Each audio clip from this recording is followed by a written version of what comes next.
Assalamualaikum warahmatullahi wabarakatuh. Sebelumnya, perkenalkan kami dari kelompok 3.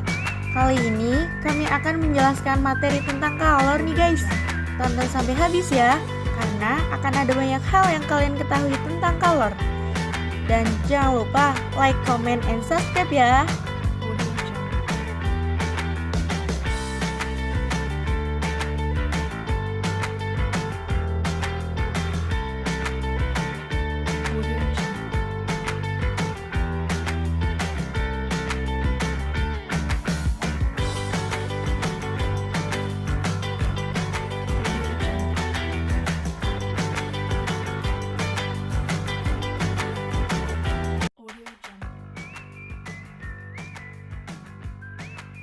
Kali ini saya akan membahas tentang materi pengertian kalor. Kalor adalah bentuk energi yang bergerak dari suatu benda pada suhu tinggi ke benda pada suhu yang lebih rendah. Jika kedua benda tersebut saling bersentuhan, sehingga pengukuran kalor selalu berhubungan dengan perpindahan energi. Energi adalah kekal, sehingga benda yang memiliki temperatur lebih tinggi akan melepaskan energi sebesar QL, dan benda yang memiliki temperatur lebih rendah akan menerima energi sebesar QT dengan besar yang sama. Pengertian kalor berbeda dari suhu. Suhu adalah ukuran derajat panas atau dingin suatu benda, sedangkan kalor adalah ukuran banyaknya panas.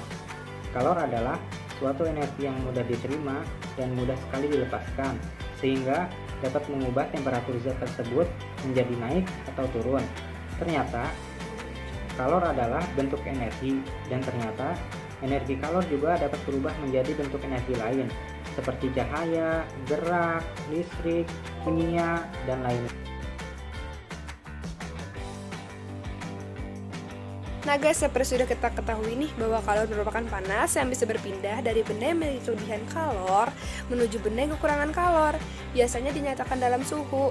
Dalam satuan internasional, kalor dinyatakan dengan joule, dan satuan lainnya dinyatakan dalam kalori. Nah, kamu juga perlu tahu nih tentang pernyataan berikut ini.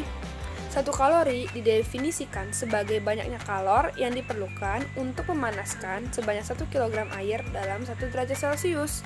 1 kalori itu sama dengan 4,2 joule, dan 1 joule sama dengan 0,24 kalori. Sekarang kita masuk ke rumus kalori yuk. Rumus kalori itu Q, M, C, delta T, dengan kekurangan Q adalah kalor satuannya joule, M adalah massa benda dengan satuannya kilogram, dan C kecil adalah kalor jenis dengan satuannya joule, kilogram, derajat Celcius. Delta T ialah perubahan suhu, yaitu satuannya derajat Celcius. Selanjutnya kita masuk ke contoh soal yuk. Nah, yang pertama ini tentukan besar kalor yang diperlukan untuk menaikkan suhu sebatang aluminium yang masanya 10 kg dari suhu 15 derajat Celcius menjadi 100 derajat Celcius jika kalor jenis besi yaitu 550 Joule per kilogram. Oke. Cara penyelesaiannya itu diketahui bahwa masanya 10 kg dan delta T itu kan berarti suhu akhir dikurang suhu awal, di mana 100 dikurangi 15 sama dengan 85 derajat Celcius, dan kalor jenisnya itu 550 Joule per kilogram. Yang ditanyakan kalornya, berarti kita pakai rumus M, C, delta T, di mana M yaitu massa dan C adalah kalor jenis, juga delta T adalah suhu akhir dikurang suhu awal. Tinggal masukin aja angkanya, yaitu masanya 10 dikali kalornya 505, kalor jenisnya 550 dan suhunya 85, maka hasilnya yaitu 467.500 Joule, atau jika kita konversi lagi ke kilojoule menjadi 467,5 kilojoule.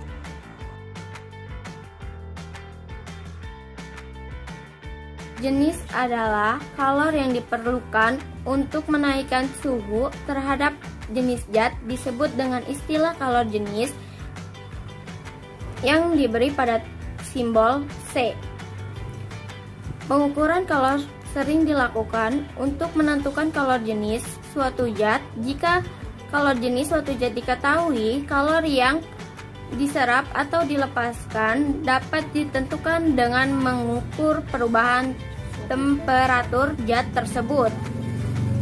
Rumus kalor jenis adalah kapasitas kalor yang persatuan massa zat merupakan karakteristik dari bahan zat tersebut dan dinyatakan dengan persamaan rumus berikut. C sama dengan Q buka kurung M dikali delta T tutup kurung, atau Q sama dengan M dikali C dikali T dengan keterangan sebagai berikut.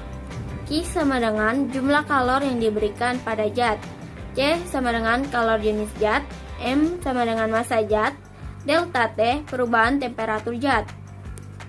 Kapasitas kalor banyaknya yang diperlukan untuk menaikkan suhu suatu benda sebesar 1 Celcius. Satuan kapasitas kalor J per K. Rumus kapasitas kalor merupakan perbandingan antara jumlah kalor yang diberikan dengan kenaikan suhu suatu benda yang diberi simbol dengan C dan dirumuskan pada sebagai berikut. C sama dengan Q per delta T. Pada persamaan tersebut, C adalah kapasitas kalor dengan satuan J per K. Hubungan C besar dan C kecil dapat dituliskan sebagai berikut.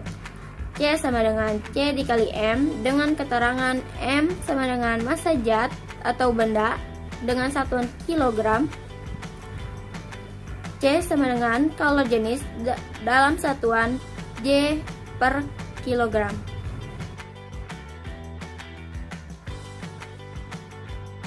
Saya ingin menjelaskan tentang materi perpindahan kalor. Apa sih itu perpindahan kalor? Perpindahan kalor ialah perpindahan panas atau jumlah kalor pada suatu zat. Adapun perpindahan kalor terbagi menjadi 3 macam, yaitu perpindahan kalor secara kondusif, kedua perpindahan kalor secara konvektif, dan ketiga perpindahan kalor secara radiasi. Pertama, aku akan menjelaskan tentang perpindahan kalor secara kondusif. Perpindahan kalor secara kondusif adalah perpindahan panas melalui zat padat yang tidak ikut mengalami perpindahan. Artinya, perpindahan kalor suatu zat padat tersebut tidak diikuti dengan partikel-partikelnya. Adapun contoh perpindahan kalor secara kondusif. Yang pertama, benda yang terbuat dari logam akan terasa hangat atau panas jika ujung benda dipanaskan. Misalnya ketika memegang kembang api yang sedang dibakar. Yang kedua, knalpot motor menjadi panas saat mesin dihidupkan. Yang ketiga, tutup panci menjadi panas saat dipakai untuk menutup rebusan air. Yang keempat, mentega yang dipanaskan di wajan menjadi leleh karena panas. Kedua, perpindahan kalor secara konvensi adalah perpindahan panas melalui aliran yang zat perantaranya ikut berpindah. Jika partikel berpindah dan mengakibatkan kalor merambat, terjadilah konvensi. Konvensi terjadi pada zat cair dan gas, atau yang disebut udara atau angin.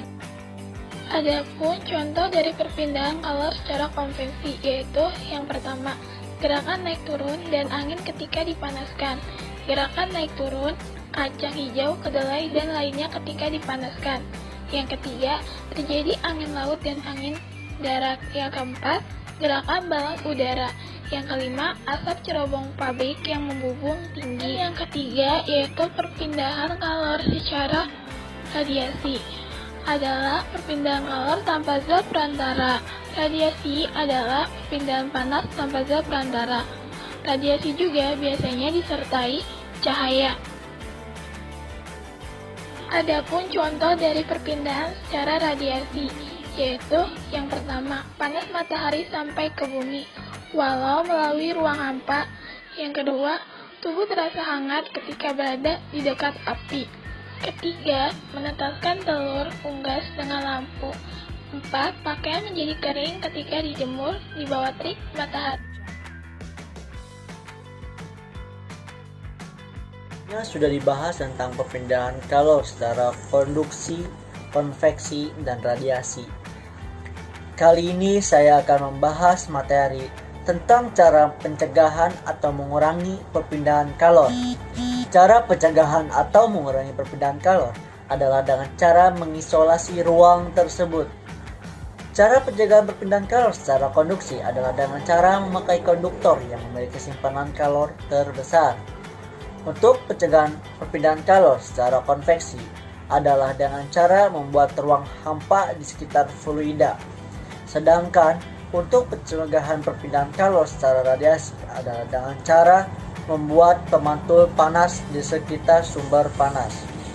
Contoh alat untuk pencegahan perpindahan kalor. Untuk pencegahan perpindahan kalor dalam kehidupan sehari-hari, misalnya adalah termos dan setrika. Kenapa termos dan setrika?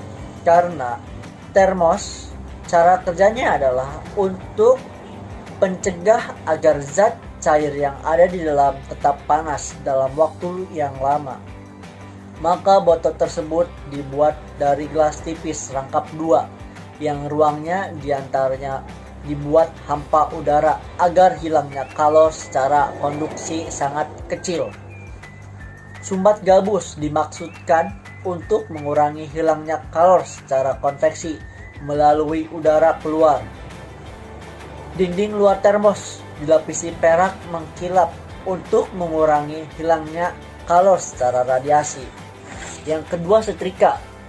Cara kerja setrika adalah setrika terbuat dari bahan konduktor, misalnya kuningan atau besi, sehingga mengkonduksi kalor kepada pakaian yang disetrika.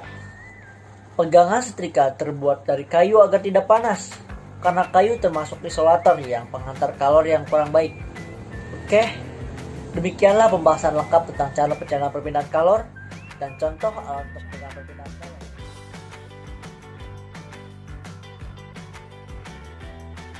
Kita masuk pada materi kalorimeter. Dapat dilihat dari tabel di atas, kalorimeter tersusun atas 2 buah bejana dari tembaga dan tembaga yang jenis kalornya belum diketahui. Bejana tempat kecil diletakkan pada bejana lain yang lebih besar. Agar kedua bejana tidak bersentuhan, maka kedua bejana tersebut diletakkan isolatornya sebagai bahan penyekat kalor, misalnya gabus. Bahan isolator ini bermanfaat untuk menahan kalor yang berada dalam kalorimeter agar tidak keluar dan juga tidak ada kalor yang masuk dari luar. Umumnya, tutup dipakai terbuat dari bahan kayu yang juga dapat dimanfaatkan sebagai isolator yang baik. Pada umumnya ada 2 buah lubang yang fungsinya untuk meletakkan termometer dan pengaduk. Pada waktu sampel logam dimasukkan ke dalam kalorimeter, air di dalamnya tidak harus diaduk supaya sistem bisa mencapai keseimbangan termal dengan cepat. Batang pengaduk ini terbuat dari bahan yang sama dengan bejana kalorimeter. Fungsi utama kalorimeter adalah mengukur dan mendeteksi kalor pada suatu perubahan reaksi kimia.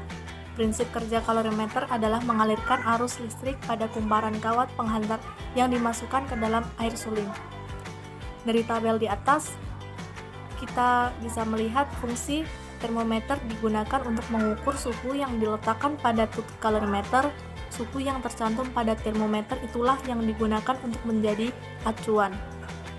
Pengaduk digunakan untuk mengaduk agar panas zat yang ada pada kalorimeter sama. Tutup kalorimeter yang terbuat dari kayu, bahan ini merupakan isolator sehingga tidak terjadi transfer energi keluar sistem. Dan selanjutnya, bejana kalorimeter atau bejana dalam yang terbuat dari logam. Logam ini misalnya seperti tembaga atau aluminium. Permukaan bagian luar dari bejana ini dibuat mengkilap untuk mengurangi radiasi kalor atau kehilangan kalor karena penyerapan dinding bejana. Selubang luar yang berguna untuk mengurangi hilangnya kalor karena konveksi dan konduksi. Konveksi adalah perpindahan kalor melalui zat yang diikuti dengan perpindahan partikel-partikel zat-zat, sedangkan konduksi adalah perpindahan kalor melalui suatu zat tanpa diikuti oleh perpindahan partikel-partikel zat itu. Dan yang terakhir, penyangga. Agar antara bejana bagian dalam yang terbuat dari logam tidak bersentuhan dengan bejana pelindung bagian luar, sehingga antara bejana dan dalam dan bejana luar terdapat rongga udara. Dalam hal ini, udara merupakan konduktor paling buruk atau isolator yang baik. Bagaimana guys? Apakah kalian sudah mengetahui beberapa fakta menarik seputar konsep kalor? Buat kalian yang sudah menonton dari awal, jangan lupa ya, like, comment, subscribe, and share ke teman-teman kalian. Terima kasih.